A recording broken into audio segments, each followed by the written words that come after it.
Hello student, आज मैं आप लोगों को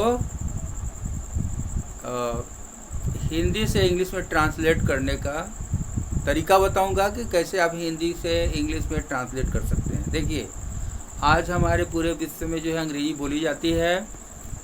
English is spoken entire the world, not particular in particular area but everywhere there everyone have the interest to speak in English, to talk in English.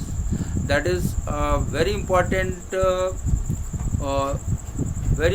for the student to know English, how to talk in English, how to speak in English, कैसे अंग्रेजी बोलना है, कैसे बात करना है। तो let us कम, आइए हम आज आप लोगों को ट्रांसलेट करने का एक छोटा सा जो है तरीका मैं बताने जा रहा हूँ कि कैसे अपना आज का एपिसोड, आज का प्रोग्राम का सबसे इम्पोर्टेंट जो है हमारा टॉपिक है प्रेजेंट टेंस। देखिए, हमारा जो 3 टेंस होता है, प्रेजेंट, पास्ट, फ्यूचर, उसमें हमारा सबसे पहला जो है प्रेजेंट के बारे में मैं आप लोगों को बताने जा रहा हूँ। ओके, तो यहाँ हमारा present. Okay student, present and tense also. Present tense tense को हम रिकॉग्नाइज जो है उसके वर्ब से जो है हम पकड़ लेते हैं कि किस टेंस का है। तो आज हमारा प्रेजेंट टेंस का पहचान ये है कि जिस वाक्य के अंत में हाँ है हूँ क्रिया के साथ जुड़ा है, आप समझ जाइएगा कि वो प्रेजेंट टेंस का वाक्य है। अगर हाँ है हूँ लगा है, मैं एक अध्यापक हूँ, आप लोग छात्र हैं, ये छात्राएं हैं और मेरा गांव है, तो इस तरह का हाँ है हूँ लगा है तो आप समझिएगा प्रेजेंट टेंस का बात है। प्रेजेंट टेंस का सबसे जो है पहला इंपॉर्टेंट चीज़ होता है प्रेजेंट टेंस में प्रेजेंट इंडेफिनिट। तो आज प्रेजेंट इंडेफिनिट को देखिए, पहला present indefinite.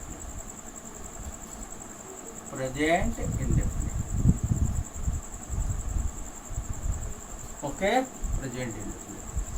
Now here is the present indefinite. अब इसका ट्रांसलेशन हम कैसे करेंगे? देखिए, क्रिया से जो हम कहे, अभी कि हमने बताया कि क्रिया से हर टेंस की पहचान होती है। तो पहले मैंने प्रेजेंट टेंस की पहचान मैंने बताया कि इसमें क्रिया हाँ है हूँ लगी रहेगी, तो आप समझिएगा प्रेजेंट टेंस है। लेकिन इसी प्रेजेंट टेंस का एक भाग है प्रेजेंट इंडेफिनिट, इसकी पहचान अलग होती है। अब क्रिया की पहचान कैसे करेंगे? वर्ब का जो है, अब देखिए क्रिया, वर्ब। अगर हम इस वर्ब को क्रिया, हिंदी में क्रिया कहते हैं, क्रिया। अब वर्ब को हमने डिफाइन किया था कि सेइंग वर्ड्स वर्ब से something about noun and pronoun, ये हमारी क्रिया है। अब क्रिया में देखिए ता है ती है लगा रहता है। जैसे मैं कहता हूँ, एक छोटा सा पढ़ना का अंग्रेजी लेते हैं, रीड। तो रीड का मतलब होता है पढ़ना। तो यहाँ अगर हम पढ़ता है,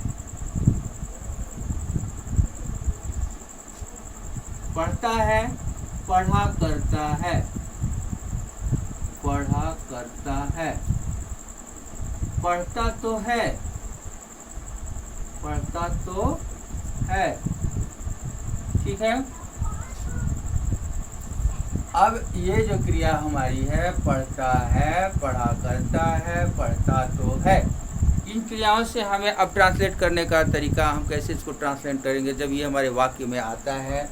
तो ये सारा क्रिया जो है प्रेजेंट इंडेफिनिट का ही है। पढ़ता है, पढ़ा करता है, पढ़ता तो है, ठीक है। जैसे है,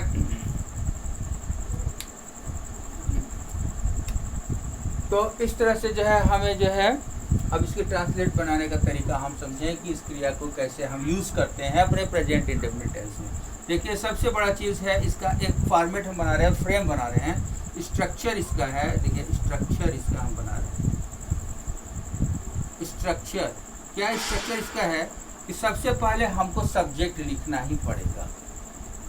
किसी तरह का ट्रांसलेशन आप बनाएं तो आपको ढूंढना है कि हमारा सब्जेक्ट कहाँ है, where is the subject and what condition of the subject is in a sentence.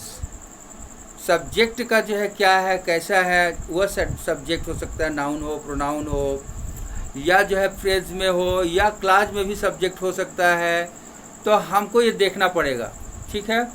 तो अब पहले हमें सब्जेक्ट को ढूंढ के निकाल लेना है कि सब्जेक्ट कहाँ है। सब्जेक्ट के बाद तुरंत हमारा जो है जो वर्ब होता है उसका वर्ब का फॉर्मेशन लिख लेते हैं, वर्ब। और इसके बाद हमारा ऑब्जेक्ट आ जाता है। ये हमारा सबसे इम्पोर्टेंट फार्मूला होता है, सब्जेक्ट वर्ब तब ऑब्जेक्ट, जबकि हिंदी में जो है सब्जेक्ट के बाद ऑब्जेक्ट और लास्ट में वर्ब चला जाता है। जैसे मैं अंग्रेजी पढ़ता हूँ, तो ये हमारा जो है पढ़ता हूँ लास्ट में क्रिया चली जाती है, और अंग्रेजी मैं अंग्रेजी पढ़ता हूँ तो अंग्रेजी बीच में आ जाती है ऑब्जेक्ट। लेकिन इंग्लिश में जो है सब्जेक्ट पहले वर्ब उसके बाद ऑब्जेक्ट का अंग्रेजी हम लोग लिखते हैं। चलिए स्ट्रक्चर हमारा है। आइए हम चलते हैं प्रेजेंट इंडेफिनिट के जो है ये पढ़ता है। तो जैसे हमको लिखना है वह पढ़ता है, तो सबसे पहले सब्जेक्ट लिखते हैं, और प्रेजेंट इंडेफिनिट में तो अब लिखते हैं सब्जेक्ट, सब्जेक्ट के बाद वर्ब रहेगा, वर्ब में एस या ई एस, इसके जो है नंबर और पर्सन के हिसाब से वर्ब में ए सी एस जोड़ देते हैं, और ए सी एस जोड़ने के बाद तुरंत जो है हम यहाँ ऑब्जेक्ट लिख देते हैं। ये हमारा प्रेजेंट इंडेफिनिट का एक छोटा सा रूल हो गया, ठीक है। दूसरा है, अगर वही जो है हमारा ये कंडीशन क्रिएट कर रहा है कि पढ़ा करता है, तो सब्जेक्ट लिखेंगे जरूर, सब्जेक्ट के बाद यूज या यूजेस का प्रयोग करते हैं, और तुरंत इसके बाद टू का यूज करेंगे, और उसके बाद जो है ये वर्ब का फर्स्ट फॉर्म लगाएंगे, और उसके बाद ऑब्जेक्ट लिख देते हैं। ये हमारा कंडीशन ये हो जाता है, किया करता है, किया करता है, पढ़ा करता है, सोया करता है, चाहे जो भी। तो इस तरह से हमारा जो है, और ये हमारा प्रेजेंट इंडेफिनिट का है, ये किया नहीं करता है, इसका सेंस ये जो है डिफिनिट हो जाता है। चलिए चलते हैं, इंडेफिनिट टेंस है। अब ये किया करता है, पढ़ता तो है। अब ये थर्ड कंडीशन अगर मेरा है, तो सबसे पहले सब्जेक्ट लिखेंगे, प्लस अब यहाँ पर हमारा अगर डू या डज के हिसाब से इसको लिख लेते हैं, और तब जो है क्रिया का जो है फर्स्ट फॉर्म लगाते हैं, और तब यहाँ पर ऑब्जेक्ट लिख लेते हैं। देन आफ्टर हम यहाँ पर ऑब्जेक्ट लिख लेते हैं। बाकी कॉम्प्लीमेंट है तो यहाँ कॉम्प्लीमेंट, और लास्ट में सारे सेंटेंस में लास्ट में कॉम्प्लीमेंट भी आ सकता है, उसको भी हम लोग आसानी से लिख लेते हैं। So very easy for you student. अब चलते हैं हम एक सब्जेक्ट पर। जैसे ये मेरा subject third person singular number का है, तो हमारी वर्ब भी जो है यहाँ पर थर्ड पर्सन सिंगुलर नंबर का होना चाहिए। अगर मैं यहाँ ही सी इट लिखता हूँ, तो इसके हिसाब से एस सी एस जोड़ेंगे। कब जोड़ते हैं एस सी एस? जैसे ही है, सी है, इट है या नाम है, ही सी इट या नेम, ये नेम है, तो इसके साथ हम ये रहेगा, तभी हम वर्ब में एस या ई एस को क्या करेंगे, जोड़ेंगे। अब रहा सवाल कि एस कहाँ जोड़ेंगे, ई एस कहाँ जोड़ेंगे। तो अगर मेरा लास्ट वर्ब का जो है, अगर ये गो में ओ है, तो यहाँ पर ई एस जोड़ देंगे। मैं साउंड ऑफ द वावेल का हो रहा है, तो वहाँ पर ई एस जोड़ेंगे। अगर साउंड ऑफ वावेल नहीं होता है, तो हम जैसे यहाँ पर प्ले लिखे हैं, तो इसमें एस जोड़ देंगे, हम इसमें ई एस नहीं जोड़ सकते हैं, ठीक है। तो एस और ई एस का जोड़ना, ये हमारा सिंपल सी बात है कि कहाँ एस ई एस जोड़ेंगे, तो ये हो गया। अब दूसरा चीज़ है कि अगर सब्जेक्ट आई है, वी है, यू है, दे है, या प्लूरल है, प्लूरल नंबर का है सब्जेक्ट, तो हमको वर्ब में एस ई एस नहीं जोड़ना है। वर्ब में एस ई एस नहीं जोड़ेंगे, सिंपल सा वर्ब का फर्स्ट फॉर्म लिख देंगे, और उसके बाद ऑब्जेक्ट लिख देंगे। ये हमारा सिंपल सा आई रहेगा, वी रहेगा, यू रहेगा, दे या प्लूरल फॉर्म का जो है सब्जेक्ट है, तो हम उसमें वर्ब में एस ई एस नहीं जोड़ेंगे, ठीक है। अब चलते हैं हम, इसके बाद जो है इस पर जो है एक थोड़ा सा ध्यान आप देना चाहें तो बहुत अच्छा रहेगा। Better for you to take care the word I am going to teach you today. आसानी से आप जो है ट्रांसलेशन बना सकते हैं, बोल भी सकते हैं, इसमें कहीं लेकिन नहीं है। आप देखिए, एक जादू सी बात है, एक सिंपल सा तरीका। अगर हम देखते हैं कि मैं कहता हूँ यहाँ पर तुम पढ़ते हो, तुम पढ़ते हो, तुम पढ़ते हो, तुम्हें पढ़ाया जाता है, तुम्हें पढ़ाया जाता है। ओके स्टूडेंट, तुम पढ़ा करते हो, तुम पढ़ा करते हो, तुम पढ़ते तो हो, तुम पढ़ते तो हो।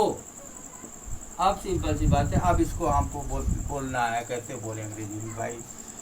तो ये बहुत ही आसान है, आप आसानी से इसको जान सकते हैं और खूब प्यार से इसको समझ सकते हैं। तुम पढ़ते हो तो इसको हम लोग कहते हैं कि अगर यू हमारा सेकेंड, ये हमारा सेकेंड पर्सन है और एक सिंगुलर नंबर का है, सिंगुलर नंबर है ठीक है, लेकिन इसका पर्सन सेकेंड है, इसलिए हम इसकी वर्ब में एस नहीं जोड़ सकते हैं, सीधे लिखते हैं you read. Okay students, you read. But next अगर तुम्हें पढ़ाया जाता है तो तुम्हें अंग्रेजी यू और ऐसा किया जाता है, तो ये सब पैसिव फॉर्म की जो है क्रिया हो जाती है। जब जाता है लगा रहेगा, पढ़ाया जाता है तो यू आर टॉट, सिंपल अंग्रेजी। तुम्हें बुलाया जाता है, यू आर कॉल्ड। ओके, अंग्रेजी बोली जाती है तो इंग्लिश इज स्पोकन। खाया जाता है इज ईटेन, सोया जाता है इज स्लेप्ट। अब ये ध्यान रखना है कि जब जाता है का सेंस आता है तो तुरंत वहाँ पर वर्ब का वर्ब लिखते हैं, एक्सिलरी हेल्पिंग वर्ब, और क्रिया का थर्ड फॉर्म लगा देते हैं, इस इजीली हम उसको बना लेते हैं। ठीक है, जैसे चीनी बिकती है, बेची जाती है, शुगर इज सोल्ड इस दुकान पर, एट दिस शॉप। तो इसी तरीके से आप अंग्रेजी इसको जान सकते हैं। अब है तुम पढ़ा करते हो, यू यूज टू रीड, ठीक है स्टूडेंट। ओके, अब उसी तरह से तुम पढ़ते तो हो, you do read. Okay, and next अब हम इसको कह सकते हैं, जैसे आपको, ये तो सिंपल सी बात है, ये आप जान गए, लेकिन एक और चीज़ है, आप ध्यान दीजिएगा कि जब हम ट्रांसलेशन बनाते हैं तो सबसे पहले हमें एक बार इस वाक्य को पढ़ लेना है। वाक्य में जो है कैसा है, अगर मान लीजिए सब्जेक्ट यहाँ से तुम था, लेकिन अगर तुम्हारा भाई, मेरा दोस्त, ये भी रहेगा, तो मेरा दोस्त है, तो ये मत सोचना कि मेरा लगा है, तुम्हारा लगा है, तो हमको वहाँ पर एस नहीं जोड़ना है, वहाँ एस जोड़ना है, क्योंकि मेरा दोस्त जो है हमारा, उसके हिसाब से पर्सन और नंबर देखते हैं, और मेरा भाई, उस भाई के हिसाब से जो है नंबर पर्सन के हिसाब से उसमें एस जोड़ देते हैं। अब ये हो गया तुम्हारा। अब देखिए, हम जैसे यह मैंने कहा यू यूज टू रीड, ये बहुत विचित्र जो है एक सेंटेंस बनता है यहाँ पर। अगर ये हम कहते हैं तुम पढ़ा करते हो, तो लगा देते यू यूज टू रीड। लेकिन अगर यही नाम अगर दे देते हैं, अगर मैंने लिख दिया कि मिस्टर आदर्श जो है, आदर्श का अंग्रेजी, आदर्श मैंने लिखा, आदर्श पढ़ा करता है, आदर्श पढ़ा करता है, अगर ऐसा वाक्य है तो आप यहाँ ध्यान रखिए ग्रामर से, आदर्श की अंग्रेजी तो आप लिख लिए आदर्श। ओके, आदर्श लिखने के बाद अब ये अगर नाम हो गया और क्रिया में ऐसा क्रिया क्रिएट हो रही है, पढ़ा करता है, तो इज एकस्टम्ड का प्रयोग करते हैं, is accustomed to read. Adarsh is accustomed to read. देखिए वही बात है, केवल मैंने नाम रख दिया, प्रॉपर नाउन अगर हो रहा है सब्जेक्ट जो है, तो वहाँ पर यूज और यूजेज का प्रयोग नहीं करेंगे। अगर वही आदर्श को लिख देते हैं कि वह पढ़ा करता है, वह पढ़ा करता है, तो यहाँ पर तुरंत हो जाएगा he uses to read, he uses to read. ध्यान दीजिएगा वाक्य को, बहुत आसान चीज है। अब देखिए, अगर वही चीज वह पढ़ा करता है, मैंने ही यूजेस टू रीड लिखा, आदर्श पढ़ा करता है तो मैंने आदर्श इज एकस्टम्ड टू रीड कहा। वही चीज अगर मैं कहूँ कि लड़के या चिड़िया उड़ा करती हैं, प्लुरल में आ गया, मैंने चिड़िया मैंने लिखा, चिड़िया उड़ा करती हैं, उड़ा करती हैं। अगर ऐसा वाक्य लिखते हैं चिड़िया उड़ा करती है, तो तुरंत हम लिखते हैं, अब यहाँ आर्टिकल द को हटा देंगे, द आर्टिकल रहेगा तो चिड़िया उड़ती है हो जाएगा। अगर मैं लिख दिया यहाँ the birds fly, the birds fly. इसका सेंस हो गया चिड़िया उड़ती है, चिड़िया उड़ती है।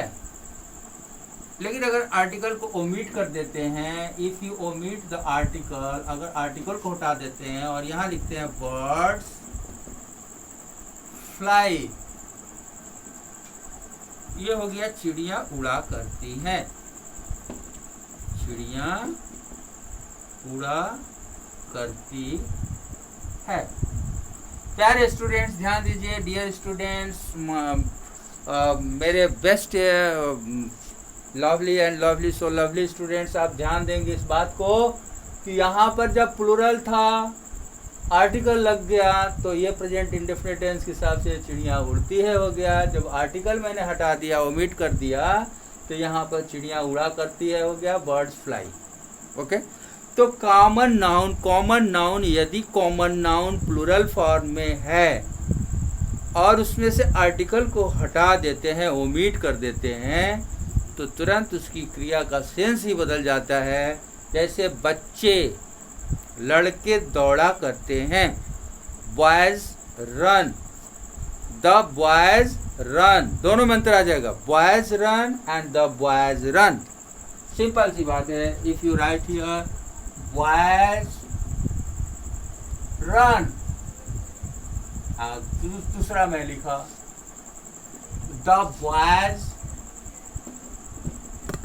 रन, दोनों में अंतर है। ये आर्टिकल के लगने से लड़का दौड़ता है और इसका सेंस हो जाए लड़का दौड़ा करता है, लड़के दौड़ा करते हैं, सॉरी, लड़के दौड़ा करते हैं, लड़के दौड़ते हैं, लड़के दौड़ते हैं। अब दो वाक्य मैंने लिखा है यहाँ। तो यह बात ध्यान देने की बात है कि कॉमन नाउन के साथ ऐसा होता है। लेकिन वही अगर पर्सनल प्रोनाउंस हैं, पर्सनल प्रोनाउंस तो जानते ही होंगे आपके, पर्सनल प्रोनाउन में आई, वी, यू, ही, सी, ये सब पर्सनल प्रोनाउन। ईट एक इम्पर्सनल प्रोनाउन है भाई, ग्रामर से ईट को हम पर्सनल नहीं मान सकते हैं, किसी पर्सन को स्पेसिफाई नहीं करता है, इसलिए ईट को छोड़ दीजिए। आई, वी, यू, ही, सी, ये हमारे सारे जो है क्या है, पर्सनल प्रोनाउन है। तो पर्सनल प्रोनाउन के साथ जो है यूज या यूजेस का प्रयोग करते हैं, कब, जब जो है इस तरह के वाक्य हो, पढ़ा करता है, जाया करता है, खाया करता है। ओके, तो चलिए मैं इस बात को जो है आप रिपीट कीजिएगा। ओके।